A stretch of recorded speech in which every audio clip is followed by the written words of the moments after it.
प्रदेश विधानसभा चुनाव 2022 का सोमवार को अंतिम चरण रहा। लोगों ने उत्साहपूर्वक अपने मताधिकार का प्रयोग किया। वहीं मिर्जापुर जिले में अपना दल एस की सांसद अनुप्रिया पटेल ने Saint Mary school polling booth पर मतदान किया।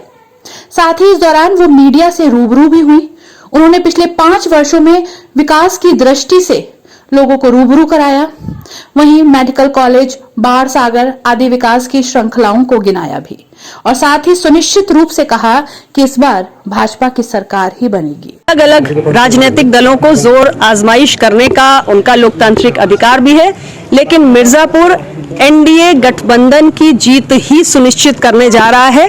पिछले 5 वर्षों में जो यहाँ पर राज्य की सरकार रही और पिछले 8 वर्षों में मेरा जो दूसरा कार्यकाल है, भारत सरकार की जो तमाम विकास की परियोजनाएं यहाँ पर आई, उसको देखते हुए मिर्जापुर का मतदाता बहुत उत्साहित है और एनडीए गठबंधन के प्रत्याशियों के पक्ष में जबरदस्त मतदान हो रहा है। स्थानीय कौन से मुद्दे हैं जिसपे जनता यहाँ की वोट करेगी? मैं अगर विकास की दृष्टि से बात करूं तो पिछले 8 वर्षों में मिर्जापुर ने एक के बाद एक बहुत सारी विकास परियोजनाओं को जनपद में आते हुए देखा है।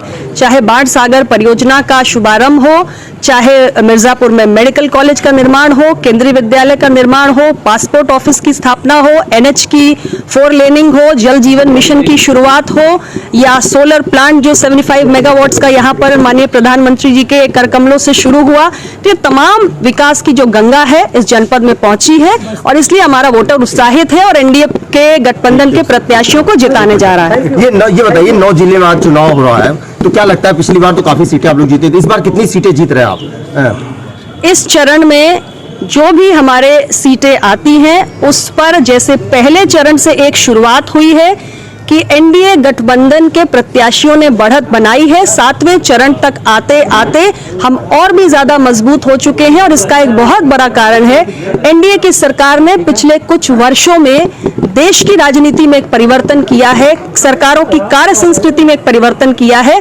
हम केवल शिलान्यास की श्रृंखला नहीं लगाते हैं, बल्कि हम विकास परियोजनाओं को लोकार्पण तक लेकर जाते हैं और इसलिए एक आम मतदाता के जीवन में एक सकारात्मक बदलाव ला रहे हैं और इसलिए आम मतदाता पहले चरण से जो बयार बहनी शुरू हुई है वो 7वें चरण तक आते आते सुनामी बन चुकी है।